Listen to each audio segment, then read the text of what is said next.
Good morning.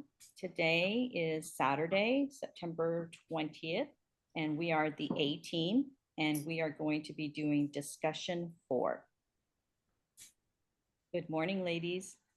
Good morning. Morning.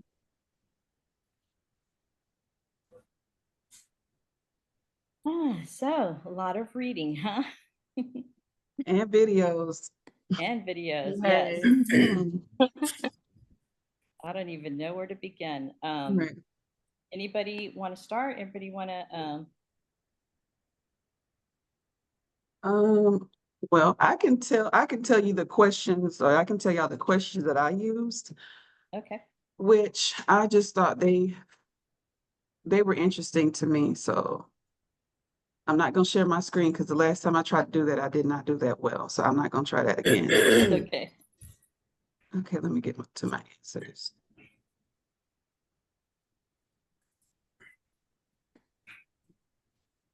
Okay, so I took the 2 questions, and then y'all can tell me how you feel about this too. In what ways can artificial intelligent tools be integrated into media production to improve efficiency and creativity?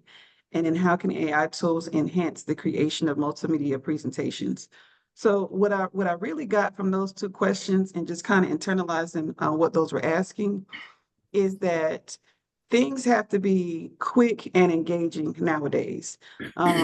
The reports were that Facebook is kind of like what people our age uses.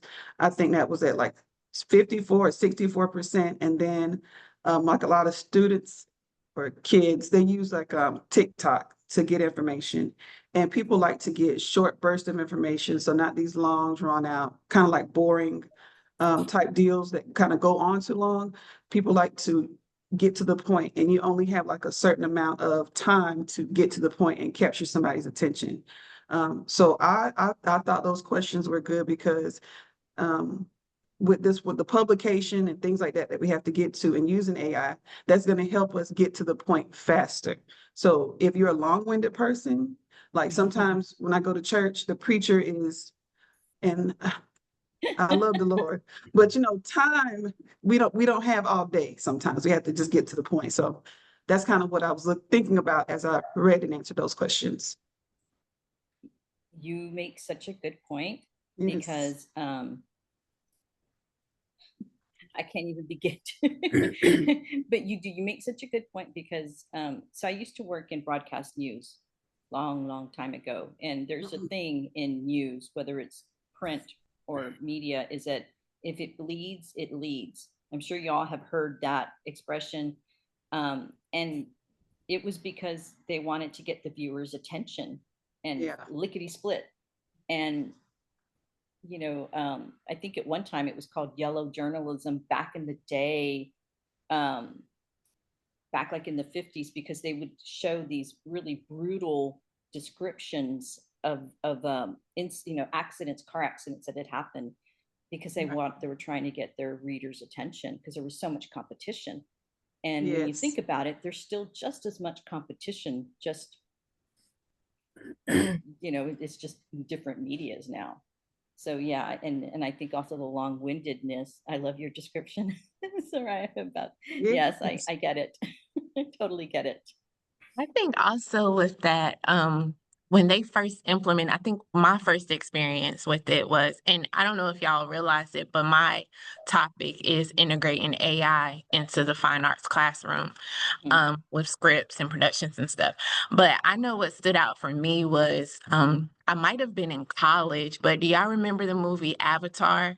I think Avatar might have been the first movie that started with the whole 3D option, and you could go see it in 3D. And what I got from it was, if you go and I feel like if I would have watched it in regular media, it wouldn't have had the same impact as it had in 3D, because like when you add the 3D and the 4DX and all of that to the movies and productions, it's the stuff is like coming at you, right? And you feel like you're a part of the production and you kind of like moving and dodging stuff. I don't know. That's just kind of how I felt when I started going to like movies and stuff that had those options.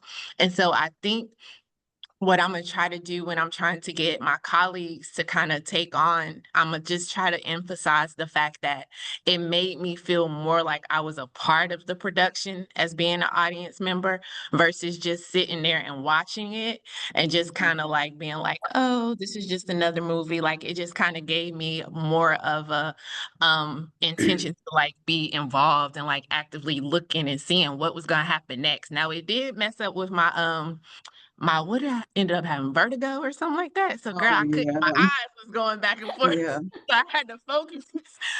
But then like it just overall, it just gave me a better experience, you know, just going and seeing movies and having that different experience. What do y'all think? No, Love 4DX movies. They are my favorite. We went and saw oh man, we saw Superman in Mm, 4DX at the Orlando Point theater. Previously we've seen oh man, so many movies. But yeah, the anticipation it's such the creativity is such at such a high level that I mhm, think that only AI could have come up with. You know, mhm, you give the AI an idea and they take it and give you something that captures your attention completely. So now, yeah, I don't if it's a superhero action movie, I have to go see it in 4DX. I can't even mhm. imagine Like digital you don't even regular want to go back. movies.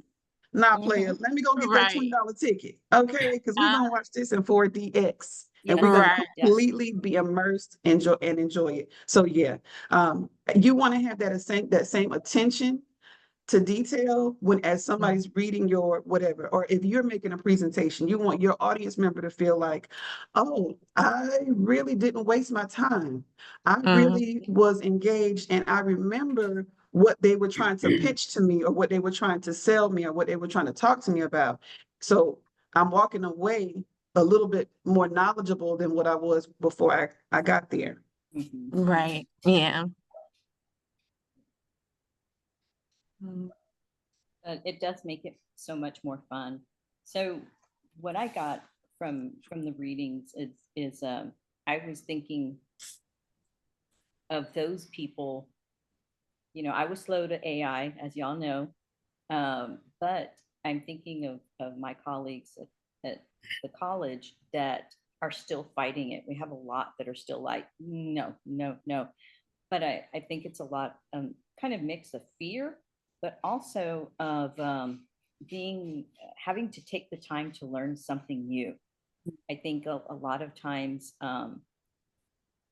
people don't want to, whether they don't want to embrace technology or whether or not they are scared or maybe they're just plain lazy or maybe it's a combination of all of those and they fight it. They don't want to take the time to learn it. Mhm. And I guess with me, like with the Zoom, you know, practicing getting my husband doing fake meetings with my husband so that I can make sure that I am Right. recording and that I am captioning and blah blah blah. It takes practice. It takes practice for somebody who's not comfortable or familiar, you know, and there's mistakes along the way, like the last discussion that somebody thought recorded yours truly here and then it didn't record, Right. you know, like having to type in that message to y'all. I am so sorry. It did Yes. not record. mhm. Yeah. So yeah, it's great if you know how to work it. But if you don't, well, you know. What do you think, Elizabeth? What are your feelings about it? I think AI is an interesting piece. It's sometimes it can save time with editing. And y'all excuse my voice. I've been sick all weekend, so forgive my rough sound. But I believe that it saves time with editing, sometimes with creative ideas. But I think the most important part is the way we use AI. It supports more so than replacing. On the flip side, I think some common mistakes happen when people overload a presentation with text Mhm. or have poor quality audio. I Oh, clean that's the visuals, worst. good sound, I think makes a huge difference when using AI. Mhm. Yeah, I know like for me, my kids are working on a presentation this week, and I often tell them I want to see more visuals than I see words. Mhm. Like, do not create a whole presentation for me where it's just text on top of text. I need you to be able to tell me what, the text that you want, but I need you to get some videos. I need clips. I need I need all of those different elements. And they struggle. The kids definitely struggle with trying to find it, but I'm like, give me some pictures, some images, but don't give me a whole lot of words. Mhm. And I think that Janae, also do helps them build like communication. Even Mhm. with project managing, when you use digital tools instead of more AI, more words, should I say? Yeah.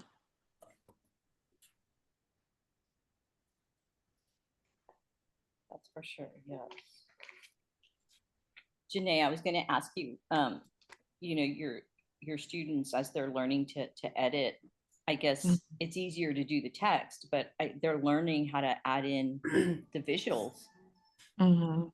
which Yeah, is, they enjoy adding the sounds and the different things, the background and all of that. It's just keeping them. I think one of the questions was talking about the digital footprints and ethics and stuff like that, just letting them know, like, we can't just use anything when we're adding it to our stuff. Like, we have to remember what we're looking up, why we're looking it up, and how is it going with what your topic is. We got to make sure that it goes with the topic, and we're just not picking something because we like it and adding it to our presentations, but making sure that it's relevant to the topic. so I think like one of the questions also is, what are some common mistakes made when using multimedia tools for presentations, and how could they be avoided? One of my coworkers was, she is an instructional designer, and she was going over a course, doing a course review. And she said, she came in, she called me into her office and she said, take a look at this course.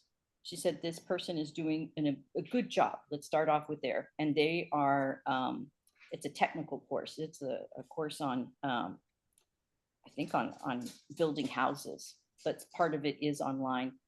Um, and he is doing a great job, but he really wanted to use, I guess, color to differentiate things.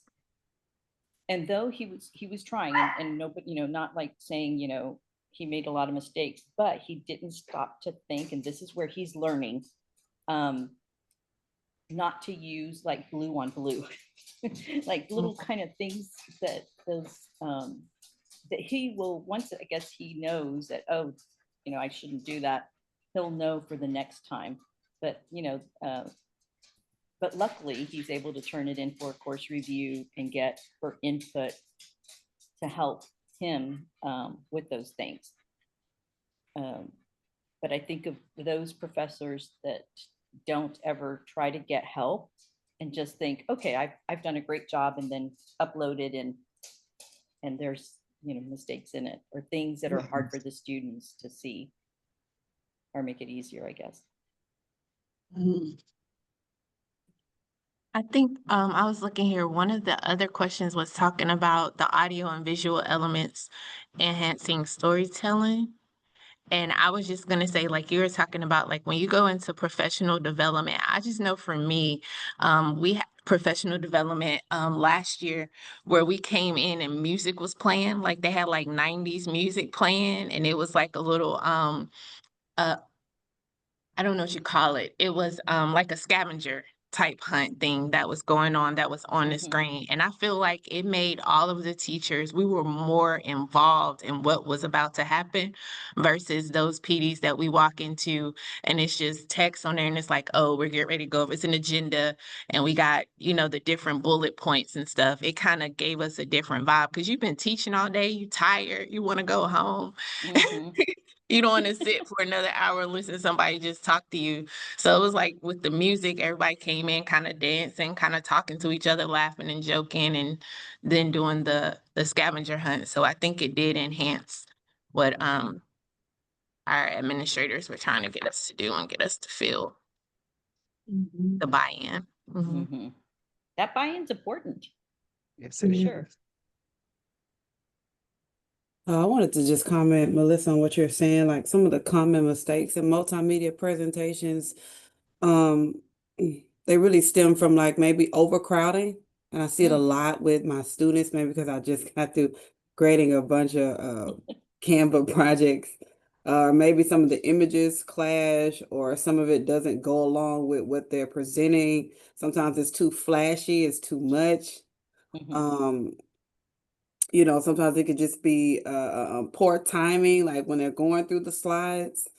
Some of the colors, the layouts, those are things that I think are distractive when I'm looking at multimedia. And then oftentimes it has to be modeled sometimes. Like we love to say Oh. like, okay, they shouldn't do it, but oftentimes it's gonna happen because they're not sure how to do it. I'm just given this digital tool and told to use it. But a lot of our students or a lot of people that are in those student settings, they need to be taught or modeled how to do it. It's like that teacher model, I do, you do, we do. Mhm. So, oftentimes it has to be utilized because if not, we're going to constantly run into those type of mistakes.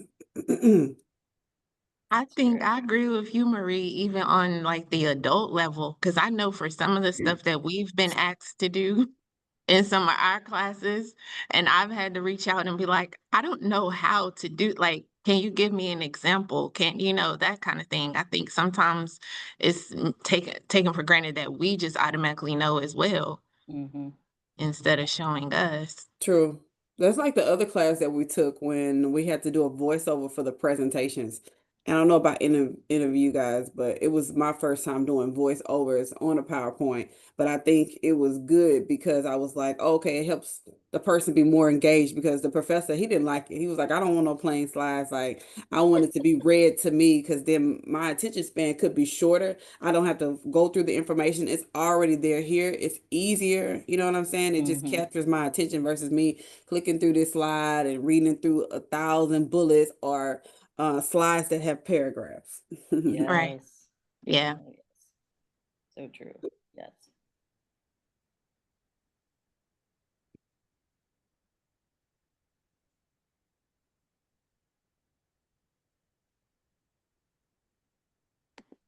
Um,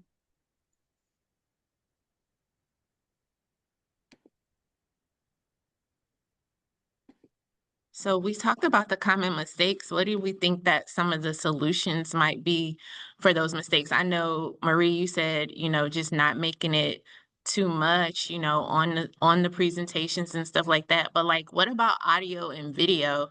Like, because I know my kids, when I have them add like their clips of like, because they're doing a presentation on actors and actresses right now. So they had to go to YouTube, and find a clip of them actually acting and stuff. And sometimes it'll work when you're putting it together, but then when it's time for you to present it, you run into those issues with like, it not working or things not popping up how you expect it.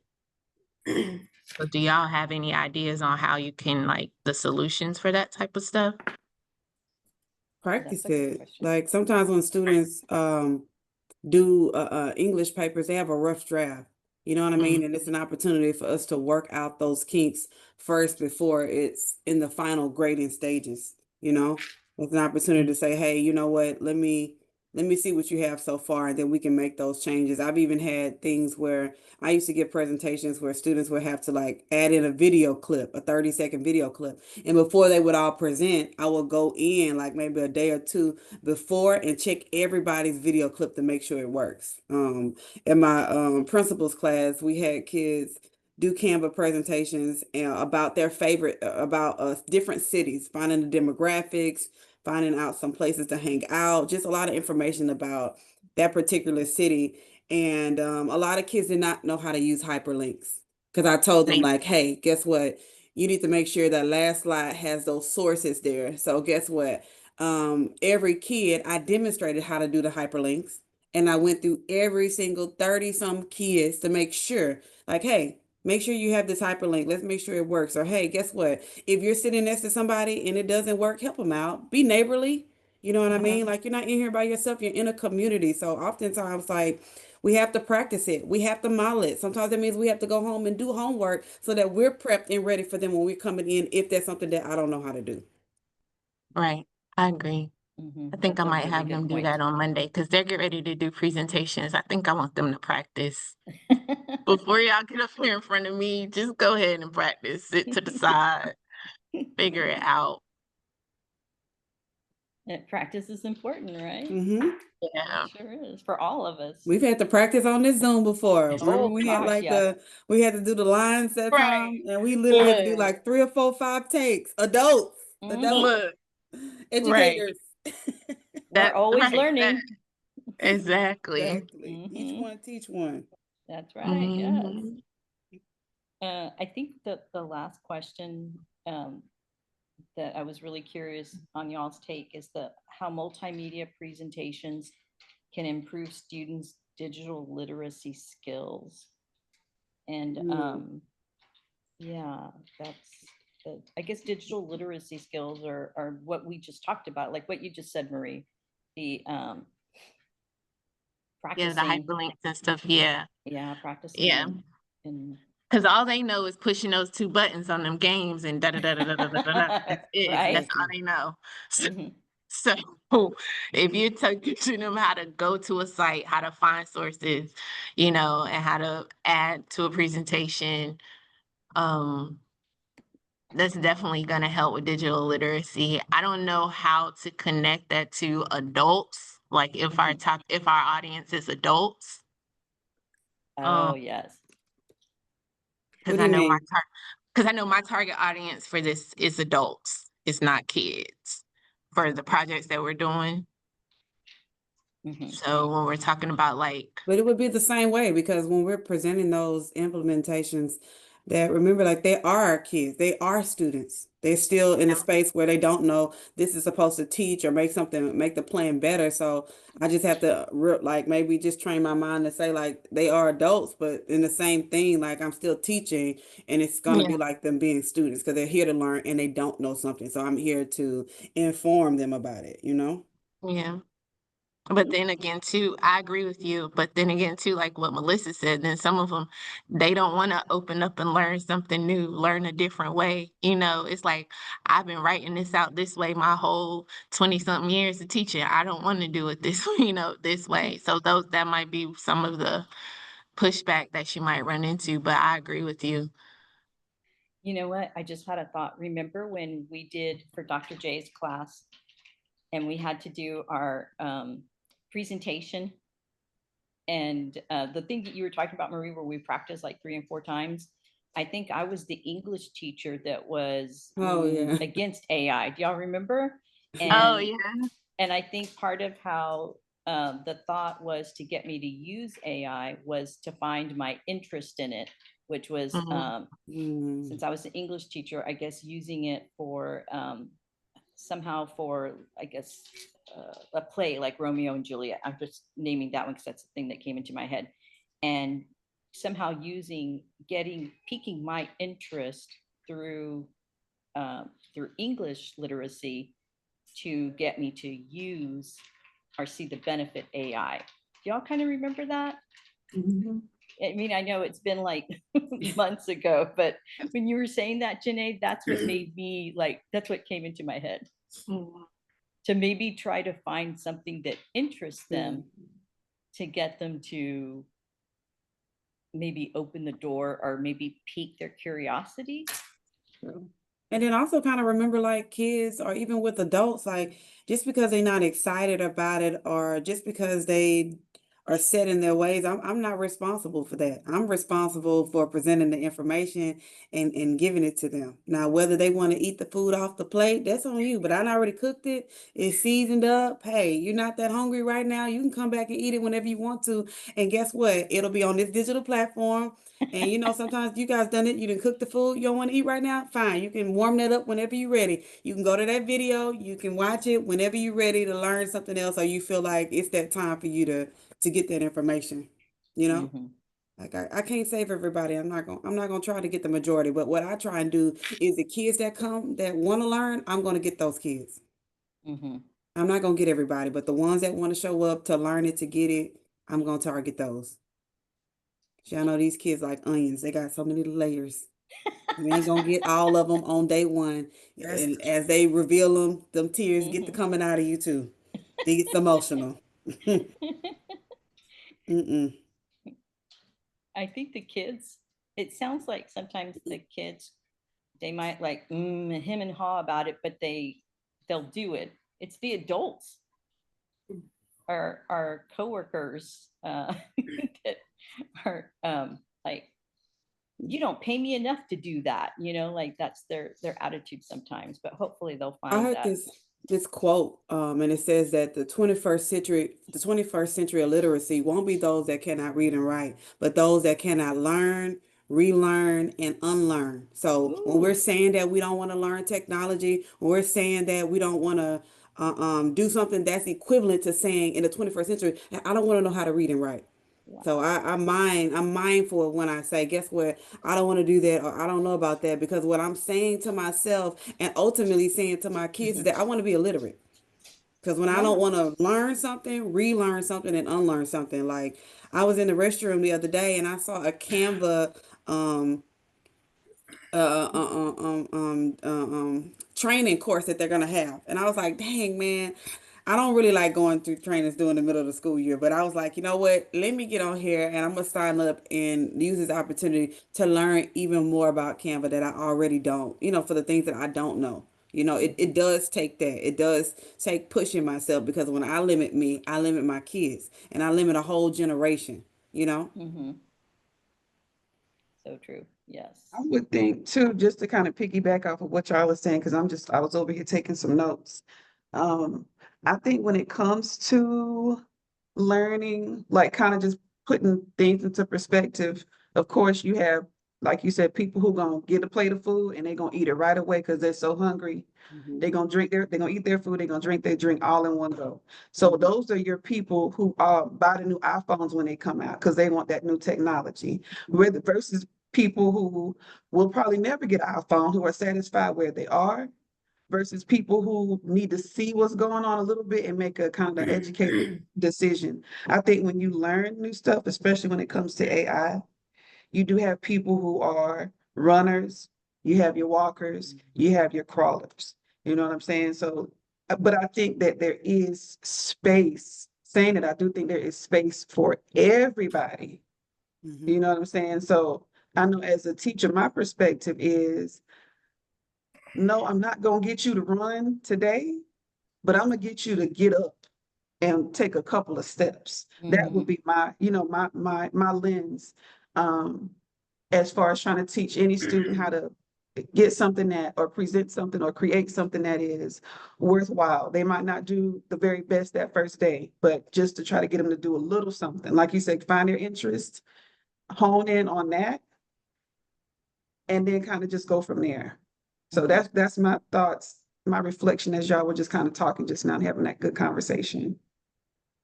Right, like getting you excited. I'm gonna get you excited about it, and then you can pick it up on your own Yeah. whenever. Yeah, yeah, that makes sense. Mhm. Mhm. And I guess because I teach high school, I'm like, listen, I would love to hope I can get you up off the funk that you're in, or the floor that you're in, or the mindset that you're in. But I've learned with high school is that like you have to let them come at their own time. You Mm. just keep doing you keep showing up, you keep encouraging, you keep presenting, you keep going hard. They're eventually going to show up and want to participate and want to be in Mm. Oh, that's a good point. Yeah, because I teach middle school. I it. cannot imagine teaching high school.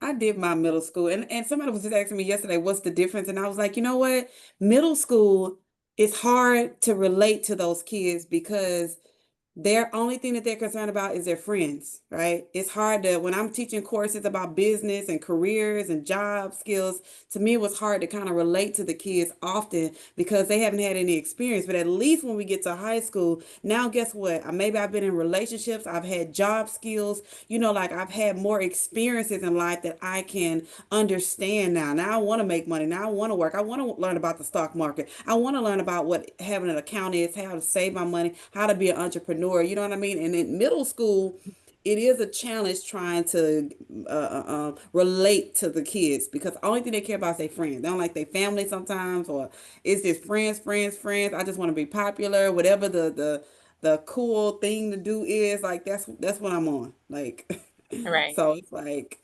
it's a struggle for sure. Mhm. I'm not going back. I'm not going back. Ain't no way. Ain't no way. Raquel, what grade do you teach? I teach 10th and 11th grade Okay, so high school too, and some seniors. and some seniors. I just haven't gotten it yet. So yeah. Do I you think see the same also thing? the difference between middle and high school is like it takes more to get the middle schoolers to buy in. Like you got to come in like with all your bells and whistles on.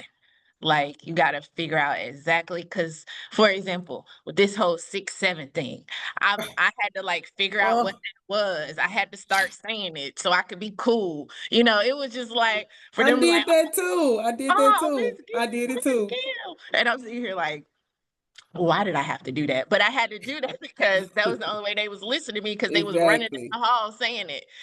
So it's just like it's one of those things, like you said, you got to know what the end thing is, what's going on, Uh-huh. so that you can figure out what they want to talk about, what they want to, Connect. and then it's like, even with that, gosh, what was I about to say? I just went blank. My head, I just went blank. I had a whole point. It was gonna be good, y'all. Okay, maybe it'll come back to me. It's You because talking about I'm 6-7, 40 the plus. 6-7. Yeah. Right, I needed to write it down. That's the problem. But yeah, I can't remember what I was about to say. That's crazy. This week Mhm. we were on page 67. Oh, Um, we would have went to the next page. I would have I, just skipped over it. my God, today I just like, Lord, please. But yeah, it definitely got their attention. I know when like just pulling something way from the past. One of the things a teacher does have to be is they have to have something called stick withedness. And Mm, withedness, when it means what that means, what that meant to me, and what it means now is you have to keep up with the times. You gotta at least kind of Way. know what's going on. I I I cannot incorporate 6-7 in my vocabulary, but I won't shut it down when I hear it. So that's me. That's me showing growth. I mean, a little bit off the plate. You know what I'm saying? I'm walking a little bit in y'all's direction. We're gonna walk together, but I just can't let you have my whole mind. So Oh, I'm gonna give you like 5, 6, 7s, and then we moving on to the next thing. You got 5 times as a that's collective, it. and I don't want to hear no more. You can use it as a transition, like in the middle of your lesson when you're going through from one to the other and everybody listening or not listening. Okay, y'all ready? All right. No, y'all not ready to go? 6-7? Yeah, What's right. up? And I it's had to just do quick. something like this. You just say that and you go straight on to the next and you grab everybody attention with it and you can move right on to the next thing Have you y'all doing. That's what I have did. y'all heard about this one too? Like you got to do this I to want my somebody. money. No, it's like you do Oh. this and then they slap each other neck. huh? Child, yes. It's something about this gets them quiet though. When I do Ah. this, they get quiet. And then they be like, Miss Gill, somebody got to hit your neck. I say, well, nobody's hitting my neck, but thank y'all for Right. getting quiet. Yes. Hmm. Okay. But what I was gonna say about AI too was I feel like the children pre-COVID weren't as knowledgeable of like technology and stuff like that as these students after COVID. Because they were home I know in North Carolina, we were home for a year and a half, almost 2 years. And they were online figuring stuff out on their own while their parents was at work or their parents were doing whatever. So I really have noticed that my children pre-COVID are totally different when it comes to technology versus the ones after COVID. I don't know if y'all experienced the same thing.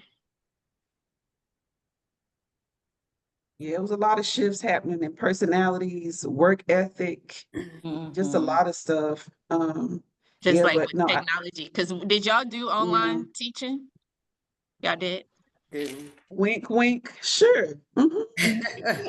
Yeah, it was organized. It was great. Yeah. Oh, I did okay. hybrid. I did hybrid. Okay, I was about to say I did both. I did hybrid and I did online, full online. I Mhm. just found my son an online class to take, but as far as school, like district, no. I just found him an online school to join because he wasn't just gonna Oh, sit there. Did oh your wow. district not have that as an option? No, they didn't. Oh, wow. Oh, wow. Wow. They were just home. And so, yeah, I was like, I'm gonna find him something to do. So I found an online program that he just went on and did work. Oh my, Mm. good for you, mom. Because Mhm. that's crazy. They Yeah. had it showing up like it was regular work day. Oh No. my Oh wow. gosh. I feel like a professor. I would get on, talk, and then on Wednesdays or Thursday, if I saw the need, I was like, okay, guys, I gave y'all a project. I'll see you on Monday. Mhm, Or I mhm. had High school. tutorials from That's the my high school house. stuff. I'm Yeah. like, I Mhm. never had tutorials at my house. I'm like, yeah, come on, join. Everybody come to tutorials. I'm here. And Mhm. so, able to get into the virtual world, like to learn it, to see what it's like. Mhm. Mhm. Did you like it? Yeah, I did like it because it was convenient. Yes. Yeah, that's true. It is. I kind of feel that's where you're headed, Marie, like to be a professor. Have you mentioned it before? I've definitely started getting these applications up, guys. Okay. Okay. Oh, San Jacinto community, hey. Alvin not ISD, Alvin Community community, college. same Mhm. thing. I Yep. think I think Janae is yeah, needing to get back to her students, but I think we did a good job. It's 10:43. Y'all feeling like Clock it. right? I am going to Well, I was told I push. don't do that right either. So I'm gonna push stop. I mean, stop recording. Elizabeth, Raquel, I'm sorry. Did you want to share more, or do you? I can stay on. no, If, no. I was Okay. marking the clock it. Oh, okay. Fuck. Okay, gotcha. Stop Okay. recording.